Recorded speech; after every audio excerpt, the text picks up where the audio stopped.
कहानी की शुरुआत में एक ट्रेन के अंदर कुछ लोगों को दिखाया जाता है जिनके हालात उतने अच्छे नहीं लग रहे थे। तभी एक लड़की खिड़की से बाहर देखने लगती है, जिस पर उस बच्चे की मदर उसे बाहर देखने से मना करती है क्योंकि उसका बाहर देखना सही नहीं होगा। तभी हम देखते हैं एक डार्क स्पिरिट उस बच्ची के अंदर घुस जाती है, जिसके बाद वो बच्ची अपनी मदर को बताती है कि उसे बाहर कई लोग बिना पैरों के दिख रहे हैं, पर उसकी मदर उसकी बातों पर ज्यादा ध्यान नहीं देती। तभी अचानक से उस बच्ची को कुछ होने लगता है और वो बहुत अजीब हरकतें करने लगती है। यह देख वहाँ बैठा एक आदमी अपने मैजिक एक पेपर पर यूज करता है और इस तरह से उस ट्रेन में एक डॉग ला देता है। तभी वो डॉग भी एक लाइट में बदल जाता है और वो लाइट उस बच्ची के पास चली जाती है। उस लाइट से वो बच्ची वापस होश में आ गई थी और अब वो बिल्कुल ठीक लग रही थी। फिर वो आदमी बताता है कि एक मिरर की दो साइड होती हैं। यन और यांग बच्चों की आंखें काफी साफ होती है, इसलिए हमेशा उसमें घोट चले जाते हैं और इस तरह से डेमोस आसानी से उन बच्चों पर कंट्रोल कर लेते हैं। तभी एक दूसरा आदमी सभी को बताता है कि जो आदमी यह सब बता रहा है वो मास्टर है। वहीं ट्रेन के ड्राइवर को सामने कुछ अजीब सी चीज दिखाई देती है, अंदर सभी लोग गिर जाते हैं। तभी ट्रेन के ऊपर लुटेरों का एक ग्रुप अटैक कर देता है जो कि पैसा और सुंदर औरतों को लूटने आ रहे थे और फिर वे गुंडे सभी को मारने लगते हैं। नेक्स्ट डे हम एक आदमी जोए सांग को देखते हैं जो कि रेगिस्तान में था और हमें बताया जाता है कि चाइना के रिपब्लिक होने से पहले हर जगह सिर्फ वर और लुटेरे ही होते थे, इसलिए ज्यादातर लोग अपने घर छोड़कर नॉर्थ साइड में जाने की कोशिश करते थे ताकि इस तरह से वो एक नई शुरुआत कर सकें।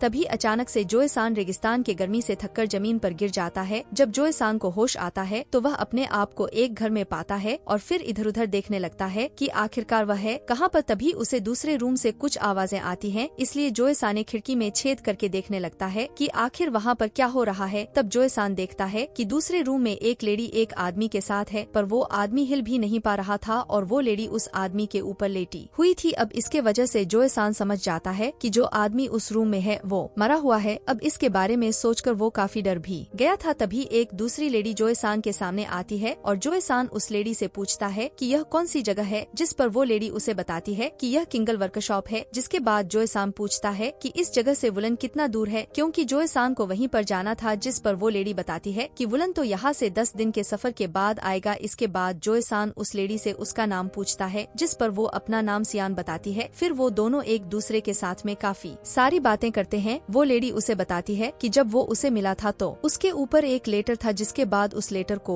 2:32 देखते ही जोए सांग वहाँ से जाने लगता है, पर सियान उसे रोकते हुए कहती है कि रात में उसका जाना सही नहीं होगा और इसीलिए उसे यहाँ से अगली सुबह जाना चाहिए। तब उसकी बात सुनकर जोए सांग भी इसके लिए मान जाता है और फिर अगली सुबह जोए सांग यहाँ से निकल जाता है। इसके बाद हम देखते हैं कि वो एक विलेज में आ गया था जहाँ पर सभी जोए सांग को ही देख रहे थे और इसी वजह से जोए सांग को भी काफी अजीब लग रहा था। लेकिन अब जैसे ही जोए सांग विलेज से बाहर आता है उसकी बॉडी गल जाती है और वो जमीन पर गिर जाता है। फिर जब वो उठता है तो देखता है कि वह तो फिर से किंगल बर्गस पर आ चुका है। लेकिन तभी इसी वक्त सियान भी उसके सामने आ जाती है और जोए सांग उससे पूछता है कि वो वापस यहाँ पर कैसे आ गया। जिस पर सियान कहती है कि जो कोई भी एक बार किंगल वर्कशॉप में आ गया तो फिर उसके बाद वो कहीं पर वापस नहीं जा पाता। लेकिन जोए सांग को अभी भी इसके ऊपर यकीन नहीं होता और वो वापस वहाँ से जाने लगता है। जैसे ही जोए सांग उस विलेज में पहुँचता है वो देखता है कि हर चीज बिल्कुल वैसे ही हो रही है। यह देखकर जोए सांग थोड़ा सा हैरान हो जाता है। जिसके बाद जोए सांग वापस से सियान के पास आ जाता है और बैठकर उससे बातें करने लगता है। जो सांग सियान से पूछता है कि क्या उसे उसके फियांसे से मिलने का मन नहीं करता, जो कि काफी साल पहले सियान को उसका वेट करने की कहकर चला गया था। जिस पर सियान कहती है कि उसे याद तो आती है, लेकिन सियान को यकीन है कि एक दिन उसका फियांसे वापस जरूर आएगा। तभी जोए सांग को कुछ याद आता है और वो उस जगह से सियान के साथ में भागने लगता है। फिर हम देखते हैं कि विलेज के सभी लोग काफी अजीब दिख रहे थे, पर जोए सांग उन सभी से बचते हुए सियान के साथ विलेज से बाहर जा रहा था। तभी सियान उससे पूछती है कि वो कहाँ और क्यों जा रहे हैं। जिस पर जोए सांग उसे बताता है कि यह पूरा विलेज श्रापित है और यहाँ सिर्फ सियान को छोड़कर कोई भी जिंदा नहीं है। तब सियान जोए सांग से पूछती है कि उसे इन सब के बारे में कैसे पता और क्या वो एक मास्टर है। तब जोए सांग बताता है कि दिन में सनलाइट के होने की वजह से सभी की पावर कम होती है, पर रात में वो काफी स्ट्रांग होते हैं। जिस पर सियान उससे पूछती है कि फिर वो रात में ही क्यों भाग रहे हैं। तब जोए सांग बताता है कि आज पूरे रात की चांद है, इसीलिए उनके भागने का यही सबसे अच्छा टाइम है। तभी भागते हुए वो दोनों विलेज के गेट पर आ जाते हैं, लेकिन वहाँ विलेज के कई सारे लोगों ने जोए सांग को घेर लिया था। तभी जोए सांग अपने ब्लड के मदद से एक फॉर्मेशन बनाता है, जिससे जोए सांग एक मुर्गे में बदल गया था और फिर जैसे ही मुर्गा बांध देता है सुबह हो जाती है। अब सुबह होने के वजह से विलेज के सभी लोग वहीं पर गिर जाते हैं। फिर जोए सांग भी वापस से नॉर्मल हो जाता है और सियान से कहता है कि यहाँ एक डीम ने यह सब किया है और फिर जोए सान रिवील करता है कि सियान ही वो डीम है जिसने कि यह सब किया है। तो अब इसकी बात सुनकर सियान हंसने लगती है और वापस से रात कर देती है। फिर सियान अपने रियल फॉर्म में आते हुए कहती है कि उसी ने यह सब किया है और अब वो जोए सान को भी जिंदा नहीं छोड़ेगी। फिर सियान उसे बताती है कि वो अपने फियांसे का यहाँ कई 100 सालों से इंतजार कर रही है और वो तब तक यहाँ से नहीं जाएगी जब तक उसका फियांसे वापस नहीं आ जाता। पर जोए सान कहता है कि सियान ने ही अपने फियांसे को कुछ कर दिया होगा जिसके वजह से वो कहीं पर मर चुका होगा। यह सुनकर सियान काफी गुस्से में आ जाती है और सियान के गुस्से के वजह से वहाँ काफी तेज हवा चलने लगती है। फिर सियान उन सभी लोगों को वापस उठा देती है जिनको जोए सान ने हराया था। इसके बाद वे सभी फिर से जोए सान को मारने लगते हैं, पर जोए सान अपने ब्लड टेक्निक के मदद से उन्हें वापस से गिरा देता है। यह देखकर सियान भी थोड़ी सी हैरान हो गई थी, मगर तभी सियान खुद ही जोए सान को मारने लगती है जिससे जोए सान काफी इंजर्ड हो जाता है। पर अब जोए सान भी अपने बहुत पावरफुल टेक्निक का यूज करने लगा था जिसके मदद से वो वहाँ पर एक बंदे को बुला लेता है और उसके मदद से सियान को सील करने लगता है। तब सियान भी उससे बचने के लिए अपनी पूरी कोशिश करती है, लेकिन आखिरकार वो इससे नहीं बच पाती। तभी इसी वक्त हम देखते हैं कि सियान को तो कुछ भी नहीं हुआ था और जो साम बताता है उसे पता है कि इस विलेज के लोगों को सियान ने कुछ नहीं किया है। तब सियान बताने लगती है कि वो यहाँ के लोगों को कुछ नहीं कर सकती क्योंकि यह विलेज उसका ही होम टाउन है। फिर वो आगे कहती है कि उसे यहीं एक आदमी से प्यार हो गया था, पर वो कई साल पहले एक वार में मारा गया और तभी से सियान इसी उम्मीद में है कि वो वापस आएगा, जबकि खुद सियान को भी पता है कि उसका लवर कभी वापस नहीं आएगा। इसके बाद हम देखते हैं कि सियान जोए सान से उसे मार देने के लिए कहती है ताकि इस तरह से वो इस प्रेम जाल से आजाद हो सके। लेकिन वहीं जोए सान भी काफी दर्द में था क्योंकि सियान के अटैक के वजह से उसके चेस्ट में काफी जजरी की वजह से सियान को मरने की जरूरत नहीं है। तभी जोए सान अचानक से वहाँ से गायब हो जाता है और उसकी जगह पर एक बोतल आ जाती है, जिसके बाद सियान उस बोतल को उठा लेती है। तभी हम देखते हैं कि जोए सान को किसी अनजान जगह पर होश आता है और वह किसी पहाड़ों वाली खाली जगह पर आ चुका था। फिर जोए सान एक आदमी से बुलंद जाने का रास्ता पूछता है, पर वो आदमी बिना कुछ कहे वहाँ से चला जाता है और उस आदमी की गाड़ी में कई सारी लड़कियाँ भी बैठी हुई थी जिनके के आंखों के ऊपर पट्टी बंधी थी। अब काफी देर चलने के बाद जोए सान आखिरकार वुलन सिटी आ ही जाता है और वहाँ जाते हुए जोए सान को कई सारी लड़कियाँ अपने पास बुलाने लगती हैं। इसके बाद जोए सान एक घर में पहुँच जाता है जहाँ जोए सान को एक लेडी मिलती है और वो उसे अपने साथ लेकर अंदर जाने लगती है, पर जोए सान उसे देखते ही समझ जाता है कि वो लेडी असल में इंसान नहीं है और इसीलिए वो उसके साथ में फाइट करने लगता है। लेकिन अब वो लेडी भी समझ जाती है कि वो जोए सान से नहीं जीत सकती, इसीलिए वो फाइट रोकने के लिए कहती है और वहीं पर बैठ जाती है। फिर जोए सान उसले से कुछ जानकारी लेता है और फिर वो लेडी वहाँ से चली जाती है। लेकिन अब उसके बाहर आने पर हम देखते हैं कि उसके साथ में और भी कई सारी लेडी हैं और वो सभी स्नेक लग रही थी। कुछ दूर जाने के बाद वो लेडी भी अपने रियल स्नेक वाले फॉर्म में आ जाती है। नेक्स्ट डे जोए सान एक शॉप में जाता है जहाँ वो काफी सारी चीजें देखता है और एक बैग को दिखाते हुए बताता है कि यह बैग उसका है। लेकिन इस पर वो आदमी उसकी बात नहीं मानता और कहता है कि यहाँ की कोई भी चीज खरीदने से पहले उसकी हो ही नहीं सकती। तभी जोए सान एक बैग में से किसी चीज को निकालता है और फिर उस आदमी को उसके अंदर देखने के लिए कहता है। फिर जैसे ही वो आदमी उसके अंदर देखने लगता है उसे सारी चीजों के बारे में पता चल जाता है और हमें पता चलता है कि वो भी उसी ग्रुप का था जिसने की ट्रेन के ऊपर अटैक किया था और जोए सान भी उसी ट्रेन में था और हर चीज लुटते हुए उसने जोए सान का बैग भी ले लिया था। यह देखकर वो आदमी पूरी तरह से हैरान हो जाता है।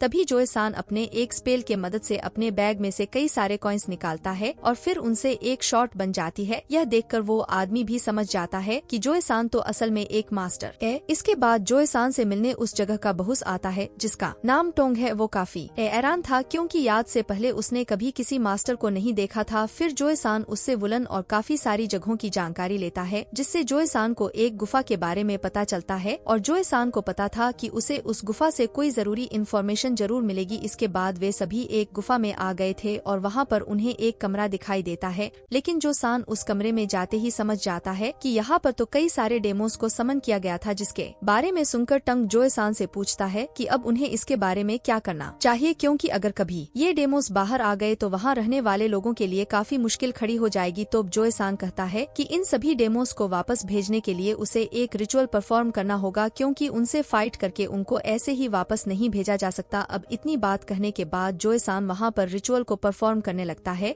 और कुछ ही देर में उन डेमोस के लिए एक पोर्टल खोल देता है जिसमें एक एक करके सारे डेमोस जाने लगते हैं और आखिर में जोए सान सभी डेमोस को वहाँ से भगा देता है। फिर सभी बाहर आ जाते हैं और टंग जोए सान को अपने फैमिली से भी मिलवा है और उसे उसके मदद के बदले कुछ सिल्वर कॉइन भी देता है, जिसके बाद जोए सान भी इसके लिए उसे थैंक्स करता है। फिर जोए सान वापस वापस उस घर में आ जाता है जहाँ वो स्नेक लेडी थी और उसे वो सिल्वर कॉइन देकर किसी जगह के बारे में पता करता है। इसके बाद जोए सान उस जगह को ढूंढने के लिए निकल गया था और वह सभी से पूछने लगता है कि क्या किसी को उस जगह के बारे में कुछ पता है, लेकिन अभी तक भी उसे किसी से इसके बारे में पता नहीं चला था। तभी अचानक से वहाँ कुछ गार्ड्स आकर जोए सान को पकड़कर अपने साथ में लेकर जाने लगते हैं और हम देखते हैं कि वे जोए सान को किसी माउंटेन वाली जगह पर लेकर आ जाते हैं। फिर जोए सान उन सभी के लीडर से मिलता है जिसका नाम यान है। यान जोए सान को बताता है कि यहाँ एक फॉक्स डिमन है जो उसका काफी काम खराब कर रही है और वे लोग उसे रोकने के लिए भी कुछ नहीं कर पा रहे। इसी वजह से वे जोए सान को यहाँ पर लेकर आए हैं ताकि उसके मदद से वो फॉक्स डेमन से छुटकारा पा सक। इसके बाद वे जोए सान को उस खाली पड़े टाउन में ले आते हैं जहाँ पर वो फॉक्स डिमन आती रहती है। तभी कुछ देर इंतजार करने के बाद वो फॉक्स डिमन जोए सान के सामने आ जाती है और जोए सान को देखकर हंसने लगती है। लेकिन अब इसी के साथ उसने जोए सान के ऊपर अटैक करना भी स्टार्ट कर दिया था और जोए सान भी लगातार उसके अटैक से बचने की कोशिश कर रहा था। तभी जोए सान अपने टेक्निक का यूज करता है जिससे वहाँ पर केवल जोए सान का केप रह जाता है और वो खुद वहाँ से गायब हो जाता है। यह देखकर वो फॉक्स डिमन जोए सान के केप के पास जाती है,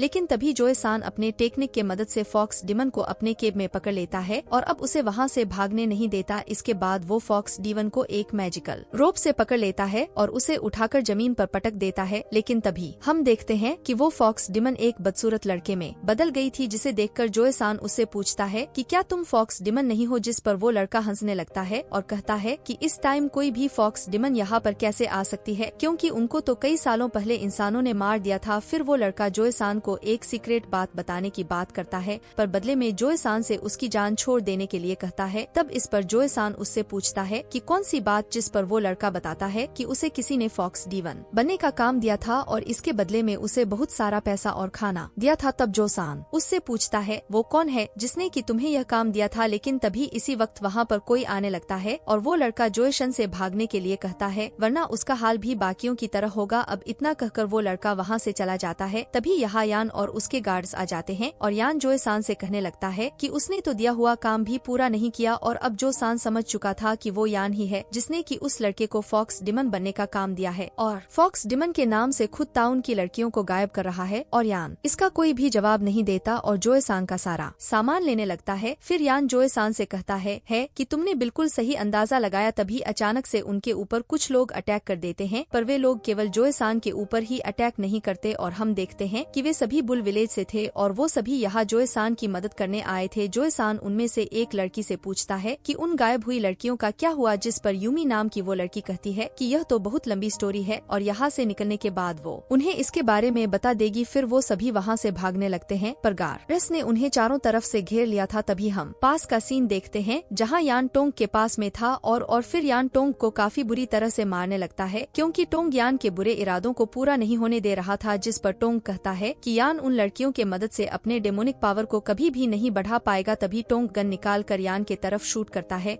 पर यान एक लड़की को आगे कर देता है और टोंग के अटैक से खुद को बचा लेता है। लेकिन इसके बाद भी टोंग नहीं रुकता और लगातार शूट करता रहता है, जिसके बाद हम देखते हैं कि यान अपने पावर के मदद से उन गोलियों को हवा में ही रोक देता है और उल्टा टोंगो को ही मार देता है। वहीं अब जोए सान यान को रोकने के लिए और लड़कियों को बचाने के लिए यान के सभी गार्ड को मारते हुए आगे बढ़ रहा था। लेकिन तभी एक रूम में जोए सान और उसके साथियों को काफी सारी लड़कियां मिलती हैं जो कि बहुत बुरे हालत में थी। उनको ऐसे हालत में देखकर जोए सान को काफी गुस्सा आता है और वह अपने साथियों के साथ यान को मारने के लिए निकल जाता है। लेकिन जाते हुए वो सभी उन लड़कियों को आजाद करके उस रूम में भी आग लगा देते हैं और वो आग अब हर जगह फैल जाती है। फिर जोए सान यान से फाइट करने के लिए एक टेबल को रेडी करता है जिस पर कई सारी ऐसी चीजें थी जिससे यान को हराया जा सकता था, पर यान उनको उन लड़कियों के मदद से आसानी से हरा देता है। लेकिन इसके बाद भी जोए सान ने अपने आप को एक सिल्क के मदद से बचा लिया था। तभी इसी वक्त जोए सान वहाँ अपने 4 सोल्जर को खड़ा कर लेता है जिसके मदद से वो यान की लड़कियों की स्पीड को बहुत ही आसानी से हरा देता है।